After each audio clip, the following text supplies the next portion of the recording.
नमस्कार, सुप्रभात। बिहार देख रहे हैं आप और मैं हूं आप सबके साथ अनूप। शुरुआत एक बड़ी खबर से जो इस वक्त दानापुर से आ रही है। दानापुर के सगुना मोड़ के पास डिवाइडर से एक बाइक टकरा गई जिसमें 2 लोग घायल हो गए हैं। इनमें से एक की निजी नर्सिंग होम में इलाज के दौरान मौत भी हो गई है। परिजनों ने इलाज में लापरवाही का आरोप लगाकर हंगामा भी किया और इसके बाद अस्पताल प्रबंधन ने परिजनों और कवरेज करने गए पत्रकारों को दौड़ा दौड़ा कर पीटा है। इसमें 2 पत्रकार भी घायल हो गए हैं। घायल पत्रकारों का अनुमंडल अस्पताल में फिलहाल इलाज चल रहा है। तो दानापुर से बड़ी खबर, जहां बाइक जो है एक डिवाइडर से टकराई और इस हादसे में सगुना मोड़ के पास यह हादसा हुआ। 2 लोग घायल हो गए। इनमें से एक शख्स की प्राइवेट नर्सिंग होम में इलाज के दौरान मौत हो गई। इसके बाद परिजनों ने इलाज में लापरवाही का आरोप लगाया और हंगामा किया अस्पताल में। लेकिन इसके बाद अस्पताल प्रबंधन ने परिजनों और कवरेज करने के लिए गए पत्रकारों को दौड़ा दौड़ा कर पीटा। इसमें 2 पत्रकार भी घायल हो गए हैं। घायल पत्रकारों का अनुमंडल अस्पताल में फिलहाल इलाज चल रहा है। और लोकसभा चुनाव के मद्देनजर फरार वारंटी अपराधियों की गिरफ्तारी के लिए छापेमारी तेज हो गई है। दरभंगा के एसएसपी बाबूराम बीती देर शाम खुद फरार वारंटियों की गिरफ्तारी के लिए निकल पड़े। उन्होंने इन अपराधियों के घर और उनके दूसरे ठिकानों पर छापेमारी की। कई जगहों पर पुलिस और वारंटी के बीच सड़कों पर दौड़ भाग दिखाई दी। एसएसपी ने पुलिस की छापेमारी को देखकर कुछ देर के लिए लोग भी सहम गए थे। एसएसपी खुद इसका मोर्चा संभाले हुए थे, लेकिन सच्चाई पता चलते ही आम नागरिक भी खुश हो गए। जिले में कुल 11,000 वारंटी हैं और लोकसभा चुनाव के मद्देनजर इन पर कार्रवाई की जा रही है। और पूर्णिया की धरती एक बार फिर रक्त रंजित हो गई है। पिछले 1 हफ्ते में जिले में 4 लोगों की हत्या हो गई। 18 जनवरी को सरसी थाना के जीएनगंज में वार्ड सदस्य अनिल रजक की हत्या कर शव को नदी की धारा में फेंक दिया गया। 19 जनवरी को बड़हरा थाना के देवरा बाजार में चाय दुकानदार शिवशंकर शाह की हत्या कर दी गई। 16 जनवरी को कृत्यानंद नगर थाना के भोकराम में पोल्ट्री फार्म में संचालक राजा घोष को गोली मारकर उसकी हत्या कर दी गई। 16 जनवरी को ही गणेशपुर में एक महादलित युवक की हत्या की गई।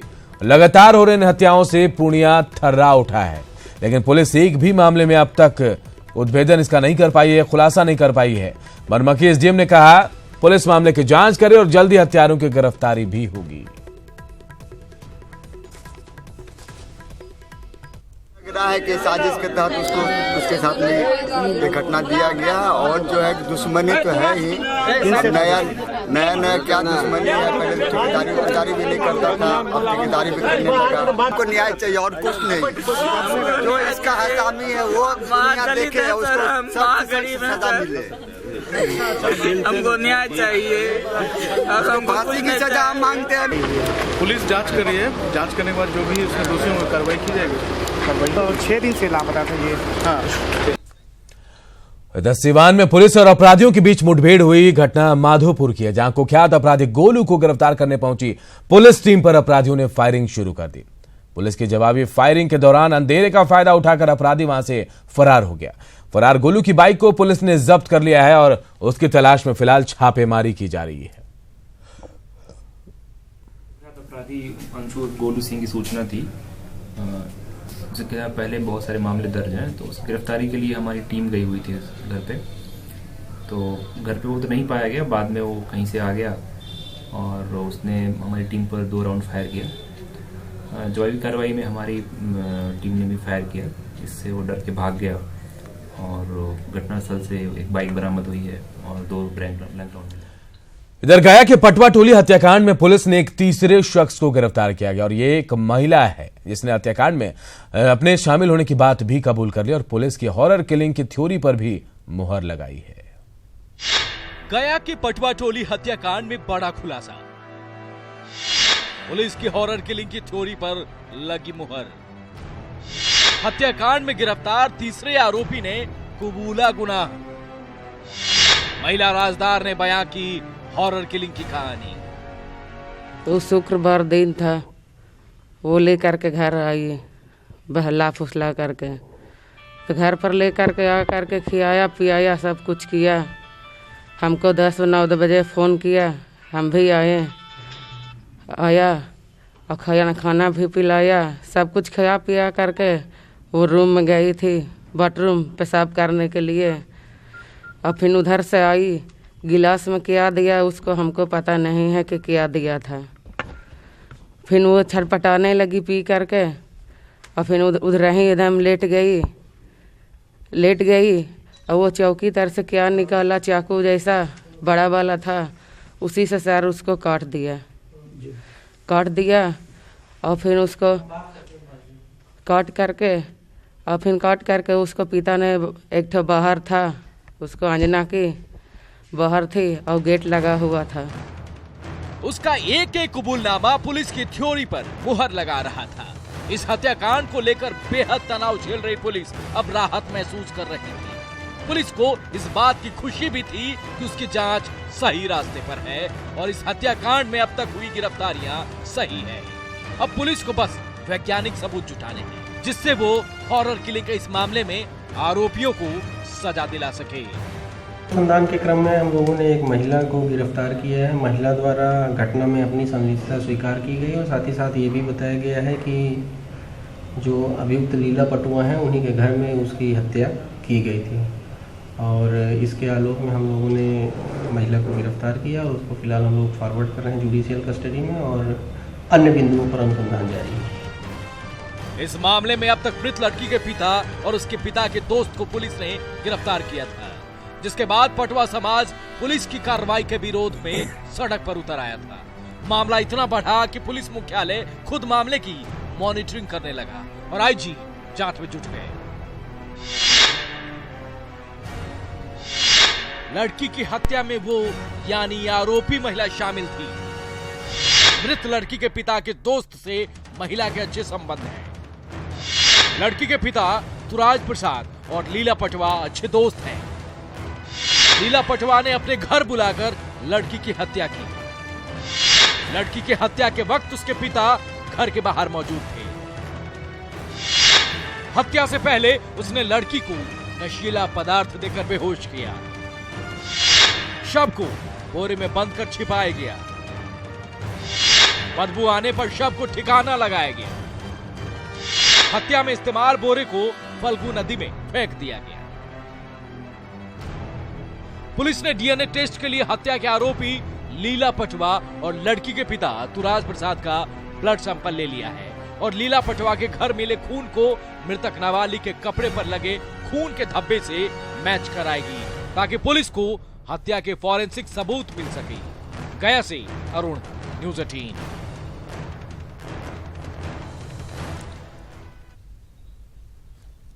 और लालू परिवार के फैमिली ड्रामे का फिलहाल पटाक्षेप होता दिख रहा है। लालू के इमोशनल दांव के आगे तेज प्रताप झुक गया और उन्होंने अपने छोटे भाई तेजस्वी का साथ देने का फैसला किया है। तेजस्वी साथ साथ। तेजस्वी के सारथी बनेंगे तेज प्रताप। अपने अर्जुन के साथ चलेंगे कृष्ण। पिता की बात मानकर साथ आए तेज प्रताप। जी हाँ, तेज प्रताप ने बड़ा दिल करके अपने अर्जुन के साथ चलने का मन बना लिया है। पिता लालू प्रसाद के लिए दोनों भाइयों ने अपने सारे मनभेदों को मिटा दिया है।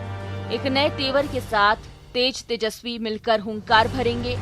तेज प्रताप तेजस्वी की विचारधारा में भले ही कोई मेल ना हो, दोनों की राहें भले ही जुदा जुदा हो, दोनों के तेवर में भी भले ही जमीन आसमान का फर्क हो, लेकिन पिता लालू प्रसाद के लिए इन दोनों ने अपने सारे मनभेद फिलहाल मिटा दिए हैं।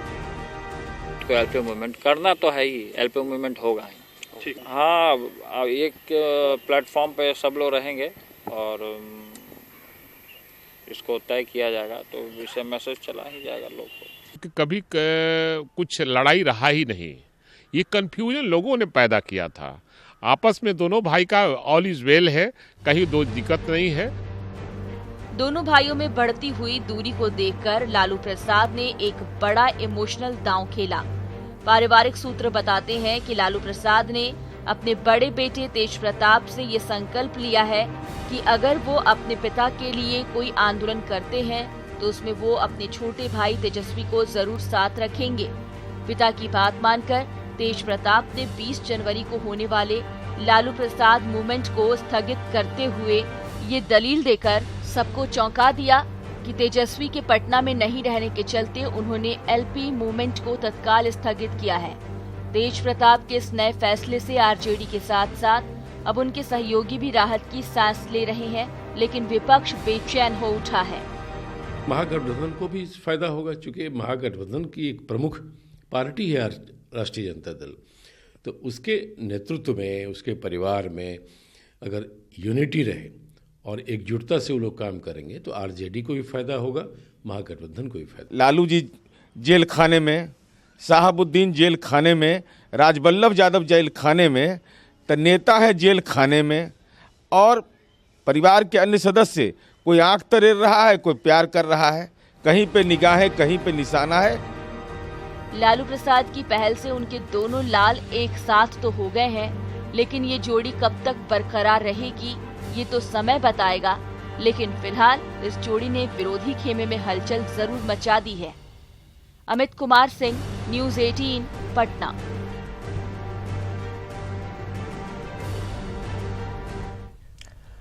और उपेंद्र कुशवाहा की ओर से झटका लगने के बाद एनडीए नेता कुशवाहा वोट बैंक की भरपाई करने में जुटे हैं। इसी कड़ी में पूर्व मंत्री और आरजेडी नेता वीरेंद्र कुमार कुशवाहा और आरएलएसपी के पूर्व युवा राष्ट्रीय अध्यक्ष राम पुकार सिन्हा को जेडीयू में शामिल कराकर एनडीए ने महागठबंधन को झटका दिया है। जेडीयू कार्यालय में सीनियर जेडीयू नेता वशिष्ठ सिंह ने दोनों कुशवाहा नेताओं को पार्टी में शामिल कराया और महागठबंधन के कई और नेताओं को एनडीए में उनके शामिल होने की भविष्यवाणी भी कर दी। ये यदि पार्टी में शामिल हो रहे हैं तो पार्टी को इससे काफी मजबूती मिलेगी,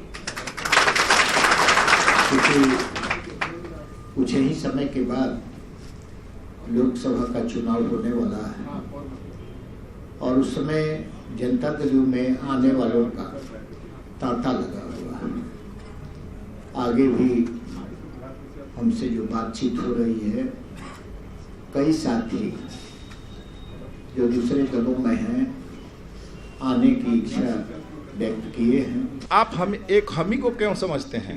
हम दो आदमी के अलावे आप जानते हैं कि आज भी जदयू में बिहार के सभी कुशवाहा तो इन्हीं के नेतृत्व में, जदयू के नेतृत्व में और नीतीश कुमार के नेतृत्व में विश्वास करते हैं। कुशवाहा समाज की बात, मैं जिस समाज में पैदा लिया हूं, कुशवाहा समाज का 90% लोग आज भी नीतीश कुमार जी के साथ है और मुट्ठी भर लोग जो कुशवाहा समाज को इमोशनल ब्लैकमेलिंग करना चाहता है, उसको मैं इस मंच से जवाब देना चाहता हूं कि जमाने के हर जुल्म का हिसाब रखते हैं हम, सीने में दबाकर इनकलाब रखते हैं हम। और 2019 का लोकसभा चुनाव करीब है। तमाम सियासी पार्टियां चुनावी तैयारियों में जुटी हैं, लेकिन दो टुकड़ों में बटी आरएलएसपी पर अधिकार को लेकर लड़ाई अब भी जारी है। आरएलएसपी पर कब्जे की लड़ाई तेज, दोनों गुटों ने ठोका पार्टी पर दावा। कौन सुलझाएगा आरएलएसपी की लड़ाई? किसका होगा आरएलएसपी पर हक? लोकसभा चुनाव से ठीक पहले दो खंड हो चुकी आरएलएसपी पर कब्जे की लड़ाई तेज हो गई है। उपेंद्र कुशवाहा के महागठबंधन में शामिल होते ही पार्टी के दो विधायक ललन पासवान और सुधांशु शेखर के अलावा एमएलसी संजीव शेखर ने न सिर्फ एनडीए के साथ रहने का फैसला किया, बल्कि पार्टी पर दावा भी ठोक दिया। हम लोग भरोसा के साथ हैं कि ऊपर से लेकर नीचे तक हम लोग के साथ कभी धोखा नहीं होगा, न्याय होगा। इसलिए पूरी जमात इकट्ठी है और जिनकी आप चर्चा करें, जो गए हैं कूद गए जाके दूसरे जगह, तो कूद गए तो उनकी दशा भी आप देख रहे हैं कि क्या होगा। उधर उपेंद्र कुशवाहा समर्थक गुट ने भी पार्टी पर अपनी दावेदारी ठोक दी है। ठीक है कि वो गए हैं, लेकिन यह है कि साबित उनको करना, साबित मुझे नहीं करना। हम तो अपने घर में निश्चिंत बैठे हुए, वो कह रहे हैं घर मेरा और हम अपने घर में बैठे, तो कागज पत्तर उन्हें दिखाना, मुझे नहीं दिखाना। हम तो बहुत आराम से हैं। कभी नीतीश के बेहद करीबी रहे उपेंद्र कुशवाहा ने 5 मार्च 2013 को जदयू से अलग होकर आरएलएसपी का गठन किया था। कुशवाहा ने मुख्यमंत्री नीतीश कुमार के खिलाफ ताल ठोकी थी और 2014 के लोकसभा चुनाव के दौरान एनडीए में शामिल हुए। उपेंद्र कुशवाहा की पार्टी आरएलएसपी ने अपने हिस्से की 3 सीटों पर जीत हासिल की और खुद उपेंद्र कुशवाहा नरेंद्र मोदी सरकार में केंद्रीय राज्य मंत्री बन गए। लेकिन 2016 में जहानाबाद से उनके सांसद अरुण कुमार ने बगावत कर पार्टी पर अपना अधिकार जताया। हालांकि अब उन्होंने खुद ही पार्टी से किनारा कर लिया, लेकिन आरएलएसपी और उपेंद्र कुशवाहा की मुसीबत कम नहीं हुई। 2018 में उपेंद्र कुशवाहा के महागठबंधन में शामिल होते ही पार्टी के 2 विधायक ललन पासवान और सुधांशु शेखर के साथ साथ एकमात्र एमएलसी संजीव शेखर ने भी उनके खिलाफ झंडा बुलंद कर दिया और एनडीए में ही रहने का फैसला किया। मजेदार बात ये है कि ललन पासवान गुट के आरएलएसपी ने नीतीश कुमार और सुशील कुमार मोदी से मिलकर बिहार में पार्टी को लोकसभा की 2 सीटें देने की मांग कर दी। तो उपेंद्र कुशवाहा की आरएलएसपी भी महागठबंधन में शामिल होकर चुनाव लड़ने की तैयारी शुरू कर चुकी है। राष्ट्रीय लोक समता पार्टी की दावेदारी को लेकर चुनाव पूर्व चुनाव आयोग का क्या फैसला आता है, इसे देखने के साथ साथ यह भी देखना दिलचस्प होगा कि चुनाव आयोग का अगर फैसला उपेंद्र कुशवाहा के पक्ष में आता है तो ललन पासवान का गुट क्या करता है, और अगर चुनाव आयोग का फैसला ललन पासवान के फेवर में आता है तो महागठबंधन में उपेंद्र कुशवाहा की स्थिति क्या होगी। कैमरामैन अशोक के साथ नीलकमल, न्यूज़ 18 पटना। 2019 चुनाव को लेकर सियासी वादों का दौर शुरू हो गया है। यूपी के उप मुख्यमंत्री ने बुजुर्गों के साथ साधु संतों को पेंशन देने का वादा किया, तो वहीं लोकसभा चुनाव में 2014 से अधिक सीटें जीतने का दावा भी किया। राम मंदिर पर भी केशव प्रसाद मौर्य ने अपना रुख साफ किया और कहा, बीजेपी अयोध्या में राम मंदिर बनाएगी। कांग्रेस के द्वारा लगातार अड़चन डाल करके मंदिर निर्माण में बाधा डालने का प्रयास किया जा रहा है। भाजपा तो निरंतर रामलला के जन्मभूमि पर भव्य मंदिर जितनी जल्दी बने हमारे लिए तो गौरव की बात होगी, प्रसन्नता की बात होगी। लेकिन एक विश्वास जरूर मैं देश और प्रदेश की जनता को देना चाहूँगा कि अब रामलला की जन्मभूमि पर जब भी बनेगा, राम का मंदिर बनेगा, वहाँ पर बाबर के नाम की कोई इमारत, कोई स्मारक नहीं बनेगा। वहाँ कोई बाबर के नाम पर एक भी ईंट नहीं रखने देंगे।